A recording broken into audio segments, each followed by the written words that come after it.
আসসালামু আলাইকুম। আজকে আমরা শিখব কম্পিউটারের যতগুলো কিবোর্ড শর্টকাট আছে সবগুলো কিবোর্ড শর্টকাট কিভাবে একটা ফাইলের মধ্যে সেভ করে রাখা যায়।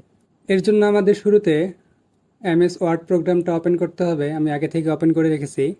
ওপেন করার পর কিবোর্ড থেকে চাপতে হবে অল্টার F8। অল্টার চেপে ধরে F8, ফাংশন কি F8। অল্টার F4 চাপার পরে এরকম একটা পপ আপ বক্স আসবে। এখানে লিখতে হবে লিস্ট কমান্ড।